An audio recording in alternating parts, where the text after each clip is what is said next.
if you guys have heard the news. I'm totally kidding. I know you have. Looks like we're finally getting Zack Snyder's Justice League on HBO Max in 2021. That was like one of those, is it true? Is it not true?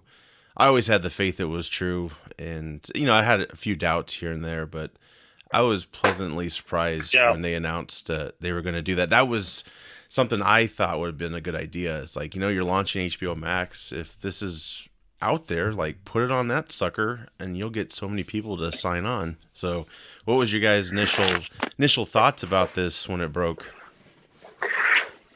So did Snyder basically, and I'm sure you would know better than me, did Snyder film the entire movie? And then they just brought in Whedon to kind of cut it and redo parts of it? I think he wrapped principal photography, and the studio, it was very long. His cut was very long, and the studio wanted it cut down. I think he cut it down. They didn't like it. Then tragically his daughter passed away, and so I think they were already upset with him about how BVS was received. Even though I think the ultimate cut is much better film.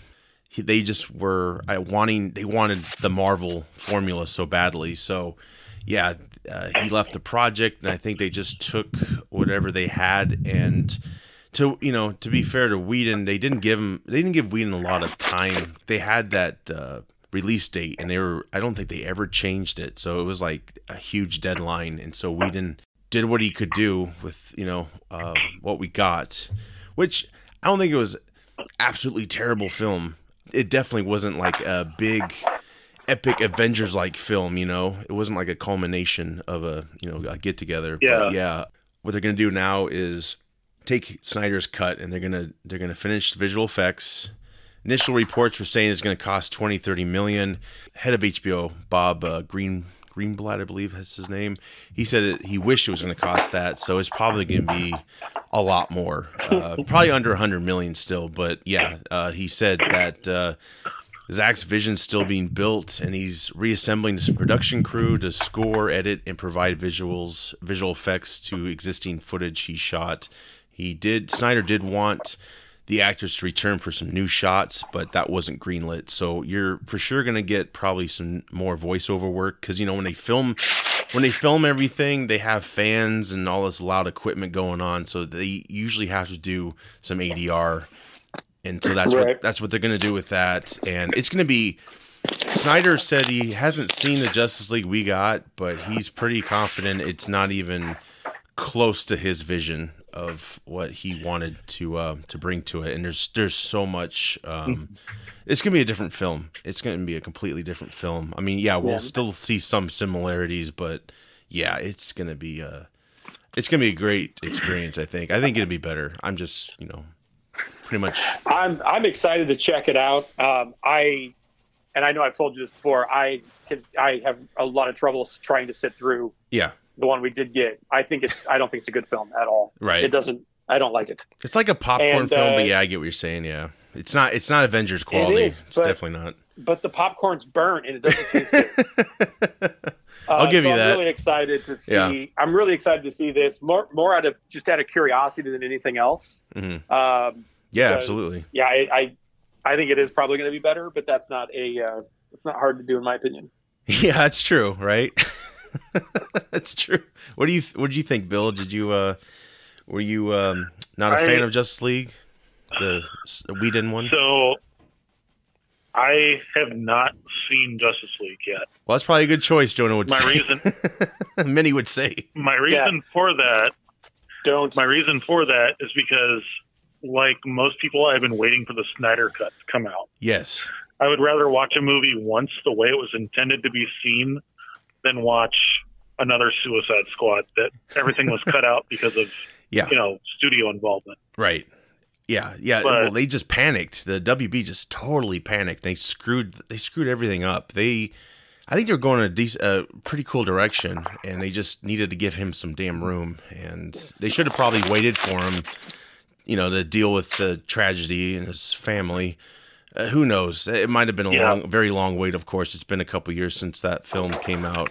At the same time, though, I mean, you can, polish a turd and it's still a turd.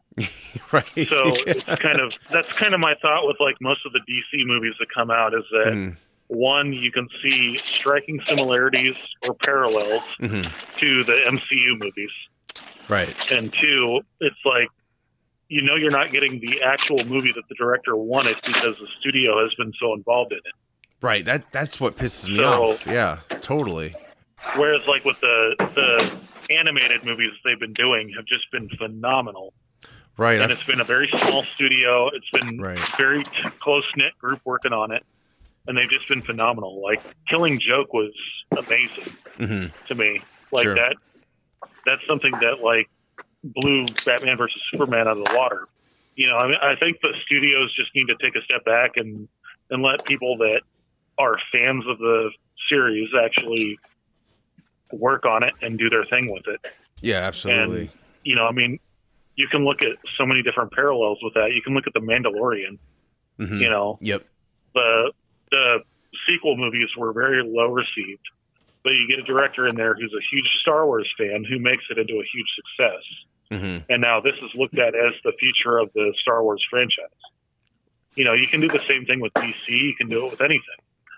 I mean, you really just need to let people do what they know that they want. And, fans may like it, they may not, but it's going to be better than having a movie that's cut down to 80 minutes and has everything poignant about the movie taken out of it.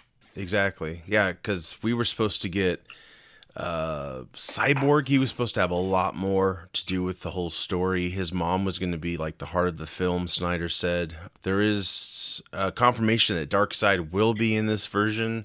A possible revamped version of Steppenwolf, who was voiced by Kieran Hines, which he's a great actor. They should have Thanos Steppenwolf with his face because he has a good villainous face, and maybe they did, but it looked like PS2 graphic version. That was the thing that really took you out because it's like it was crazy when Justice League came out and you had the Steppenwolf thing. Then less than a year later, I think we got Avengers: Infinity War with Thanos. It looked like the effects jumped 10 years and they got that good. Yeah, it was crazy. I was just like, what the hell? Why didn't they do that with Steppenwolf, man? I do see the point that a lot of DC fans make, though, is that they don't have the budget that Marvel does. True. Marvel's built up a lot, yep. At the same time, I've seen movies that like were run on a shoestring budget that looked 10 times better than Justice League did. Like Man Thing. Did you ever see that? The direct to video Man Thing? No, I didn't. Yeah. I remember it was like the first Marvel boom period. We had X-Men and then Spider-Man, and then I saw this Man Thing. I'm a big Swamp Thing fan, and I was like, Man Thing, what is that about? No, I never did see it. It was, I guess it never went to theaters. That's probably something they want to forget, I guess. I never did see it. Did you catch that, Jonah? Yeah, more than likely. Yeah. I have it on DVD if you ever want to borrow it. Oh, do you? Okay. Yeah. Maybe we'll do a commentary on it. Bring it there along. You go. It's worth at least a commentary. Is it? Okay. Done. That's on the list. We actually have done the Justice League commentary. We picked it apart a little bit. I imagine this is going to be a lot better. Even if it's not exactly what we want, let's say we get. Just the idea of having more of a storyline for Cyborg will be interesting. It's over 3 hours long, so there's talks that it could be split into sections, like maybe like a mini-series type of thing. Some people think it'll be released in theaters before the HBO Max, which I don't think so at all. I think it's going to go right to HBO Max because, they want those subscriptions, and maybe if it does well enough in like ratings, they could put it in the theater, or maybe they'll do just one night in the theater, which I would love to go see. I would for sure do that. I think all of us are pretty psyched about it. So yeah, it's pretty much a new film. Huge thanks to all those vocal online campaign people. Hashtag Release the Snyder Cut. Over the years they've been at it, and they've raised money. They flew banners over cities during big con events, and they've spread the word. But yeah, my brother actually was present when Snyder did the Man of Steel commentary and announced this. I don't know how he got onto the Zoom meeting, but if you look at the trailer announcement, you'll see Joey in there. He's bearded dude looking like it's Christmas morning. I've not seen him that excited forever about anything. So yeah, he's been talking about it for a long time. So in fact, not everybody in this group was thinking it would ever happen. Then, when we got the first reports of it coming, because Joey said, "Oh, you just watch," because he kind of knew something we didn't, I guess. I don't know if they had a pre-meeting or whatnot, but yeah, he said it's gonna happen, and yeah, it sure did. So yeah, I can't believe it's really. It's a cool accomplishment, I think, for fans, and just it's a new thing to take on as how many projects like this get reborn. It's just the circumstances are just right, and it's just a whole new territory. So it's going to be really interesting to figure out how they're going to, because you can get really into it, like the SAG, all the actors guilds, like how are they going to get financed through this, because they're going to bring the actors back, and which is why it's probably going to cost a lot more than initial reports. But yeah, all the actors seem to be pretty much for it. Are they just coming back for the ADR stuff then? I think so. Yeah, actual footage. Yeah, the word was Snyder wanted actual footage, but he didn't get that approved. So yeah, ADR is most likely going to be it. And of course, if they have a premiere somewhere, I'm sure the actors have voice there for it. So they're largely committed, and they're still in the Warner Brothers. Thankfully, Aquaman was a hit and Wonder Woman was a hit. Of course, that was a hit before Justice League, which I think things would have went drastically bad, even more than they did if Wonder Woman would have bombed, because that was there's a lot riding on this whole new concept, this whole project they wanted to do, and you of course had some hits. Like it or not, Suicide Squad was a hit. That's actually another thing that's being talked about now. After this announcement, the director, David Ayers, tweeted some cryptic tweets with Joker involved in it. One said, "I am different, fuck your opinion." So people are thinking, is there a deal happening for a theatrical or a Ayers cut, if you will? Because if you recall, the damn theatrical cut was edited by the trailer team, which is just so crazy. It makes sense though, because that movie is just all over the place. The extended version is better, but it's still messy. I don't know. What do you guys feel? Do you think that could be a possibility? Would you welcome that? I would absolutely welcome that, because Suicide Squad was one I was really, really excited for. The trailer had me hooked, and then the movie came out. I saw it in the theater with friends, and it felt like I was watching two different movies. The first 20 minutes was a movie, and then the last half was a different movie altogether. It was very strange. Yeah, because they reshot the ending. David Ayers, especially David Ayers. Yeah, David Ayers is a really talented director. Mm-hmm. He's done some really cool stuff, and so right. I don't know why they wouldn't have put more trust into his own editing abilities or his editor's abilities, rather. It's so crazy. They gave him like 2 weeks, I believe, to come up with the whole idea for Suicide Squad. So he had to write that quick. And then, Final Cut, they pretty much took I would assume they kicked him out of the editing bay so they could just have a trailer company do it. And then, it became that. And then they reshot the ending to make it more humorous, I believe, because the BVS bomb, even though it made like $800 million, but WB was for sure it was going to be a $1 billion film. So that just started that whole ripple effect, and I think they just tore everything apart. They just panicked, and hopefully they've learned their lesson. I mean, with the Snyder Cut release, I would hope so. They got different people in charge now. I would say that if any studio needs proof of what can happen when they listen to the fans, mm-hmm. they should look at the Sonic the Hedgehog movie. Yeah, you're right. Yep. Because they literally took that movie and completely redid it with a new design. Yeah. Because the original Sonic was so horrible. Like, I was really looking forward to seeing Suicide Squad because it was the first Joker we were getting since Heath Ledger. And I'm a huge fan of the Joker. Sure. And I really wanted to see that. And then, you find out that, Jared Leto did all this crazy stuff on set, and then, he's in the movie for 5 minutes, and then he's gone. Right. And it's kind of like I want to see more of what their vision for Joker was supposed to be, and I want to see less of Will Smith. If they can make that happen, then I'm perfectly happy. Yeah, I agree. Even though Will Smith was Will Smith again in that was probably a good thing. But again, that was not the movie we needed. So, but I did appreciate his old Big Willie style, if you will, of acting. He was a good Deadshot. He was a good Deadshot. Don't get me wrong, but Sure. like at the same time, I expected the end credits to have like his song over it. Oh, right. Yeah, you're right. Like Men in Black or like Wild Wild West or something like that. You know, it was like, oh, all these other characters don't matter, but Will Smith's here. Right. Like, yeah. no, come on. I want to see more of like the entire team, not just one guy. Well, yeah, and even before the extended cut came out, which I thought it was it had some more scenes in it, let's say.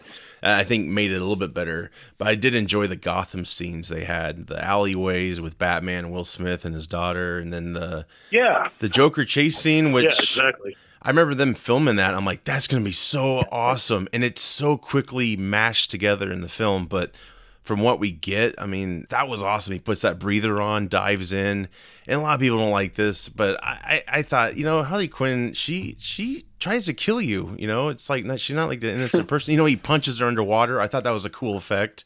You know, a lot of people are like, oh, we shouldn't punch her. I'm like, all right, but she's Harley Quinn, and it looked fucking cool, I thought, you know, because she just goes ape shit, and he just pops her. And just that whole underwater sequence I thought was really cool. And then she, of course, being herself, kissed him when he's trying to bring her back to. She probably never was needing any assistance there. Like, those scenes were cool. I liked those a lot, and I was hoping we would get more of that Gotham. And maybe if this Justice League is successful enough, we'll get that again. We'll get maybe some more Ben Affleck. I don't know. I'm reaching, but you never know. I mean, we didn't think the Snyder Cut would happen, so.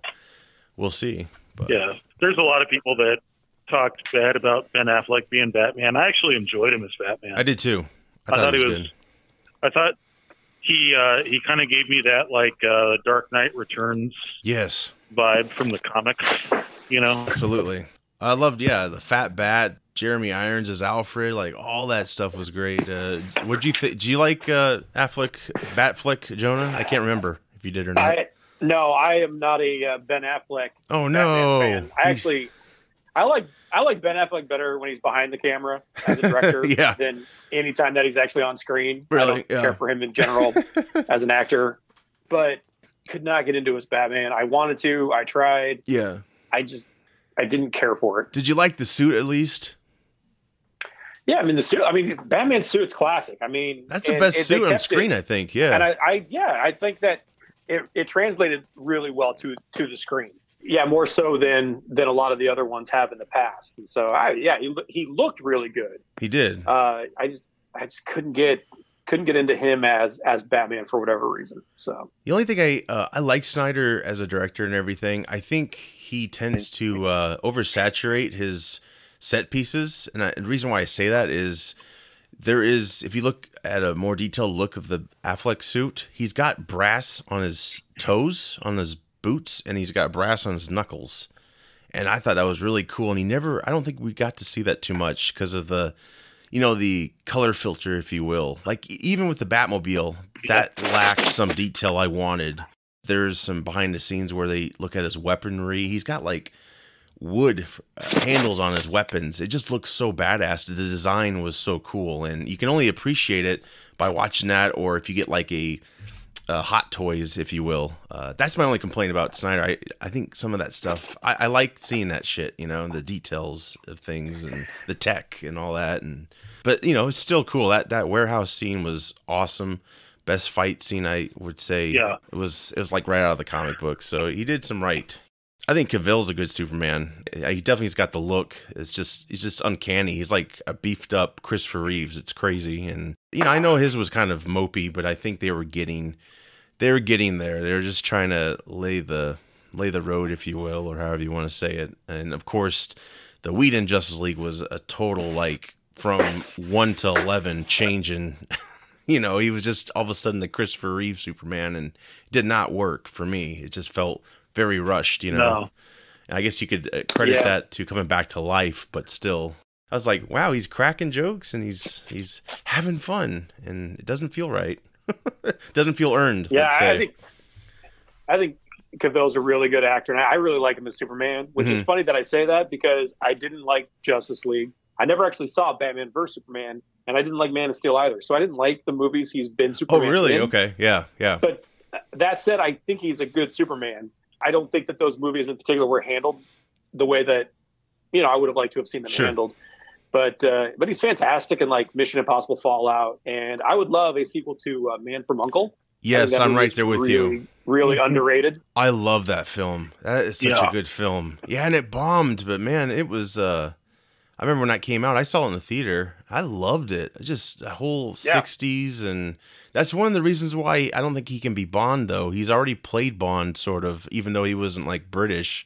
It just was so similar, but cool. They put it back in the '60s, took out all that. The new tech we have that can help you do everything, help you take out the villain in a heartbeat. And he's done some good work. Yeah, Fallout was great. The whole mustache gate, that's what caused Justice League to have the whole controversy. Yeah, that's why. Yeah. It's probably Tom Cruise himself told him he couldn't shave. I was like, you can get a fake mustache. Come on.